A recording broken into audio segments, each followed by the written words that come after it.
Greetings and welcome to this lecture on Irish contract law, focusing on good faith, the commercial relationship, prior conduct in that relationship, and indeed contractual relationships and restitution in Irish law. In the Dakota Packaging Limited case, the Supreme Court held that the long-term supply arrangement with the applicant by the respondent was non-binding in nature. Long-standing commercial relationships do not automatically imply contractual obligations.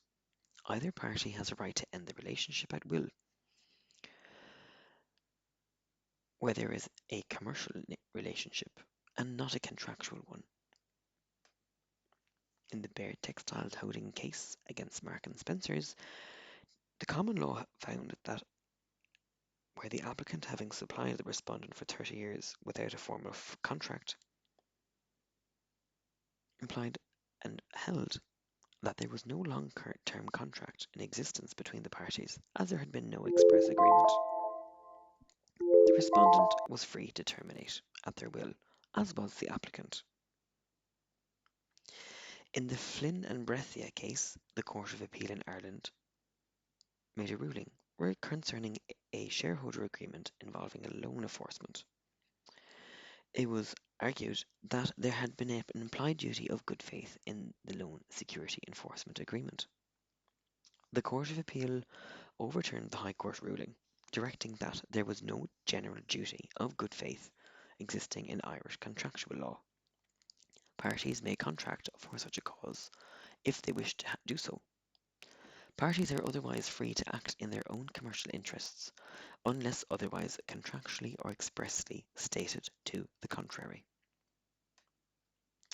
It's important to consider the distinguishment between long-term contracts and a series of short-term contracts between parties, and the courts will consider the dealings between the parties, mutual expectations of the parties, past conduct, and whether the agreement suggests obligations beyond that of a single transaction. With respect to the enforceability of an agreement to negotiate, the Courtney and Fairbairn and Talani brothers case in the 70s, as heard by the UK Court of Appeal, considers parties in negotiations having never signed contracts. Arrangements were made for project financing, and the promise of engaging the respondent occurred. The respondent indeed engaged another party, and the applicant therefore took action against the respondent, seeking to enforce an agreement to negotiate. Denning, then a law lord and master of the rolls, a role equivalent of President of the High Court in the Republic of Ireland, held that such an agreement was not legally enforceable. It lacked certainty. Denning held that the common law requires definitive terms, and the duty to negotiate is simply too vague. Lockout clauses. The Walford and Miles case of 1992 in the UK House of Lords held and explored that an applicant negotiating with the respondent on purchasing of the respondent's company considered a lockout agreement where the respondent undertook not to consider third parties for the purchase of their company. The respondent nevertheless sold the company to another buyer, which was a third party, in breach of the lockout agreement. The court held that there is a duty to negotiate in good faith, but it is not enforceable. Parties are free to withdraw at any time, and for the purposes of enforceability, lockout clauses must be time limited so as to seek enforceability in the common law. Unilateral breach of contract was considered in the Cadbury Ireland Limited and Kerry Co-op Creameries of 1982, as heard in the High Court. Both parties enjoyed a relationship that was commercial in nature. It had been a long-term one.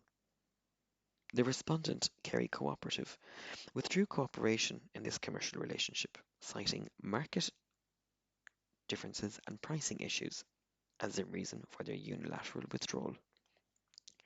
The respondent was held liable to honour their contractual duty, and the court directed in the verdict of Costello that commercial changes do not afford a party unilateral withdrawal from a contract. Reliance on representations and estoppel in Irish law was considered in the Triatic and Cork County Council High Court case of 1993, where the applicant had tendered for remedial works of a site owned and operated and under the heritage of and stewardship of Cork County Council, a local authority in the south of Ireland. There was delay by the local authority in the final signing of the tendering documents, rewarding to the applicant, indeed pivoted to reward the contract to a third party. The applicant sought damages for costs already incurred due to the reliance on the representation of the local authority. The courts held that while a contract didn't exist, reliance on representations created an estoppel claim which enabled the applicant to seek damages so as to rectify their state in equity for the costs already incurred arising from the reliance on the representations of the local authority.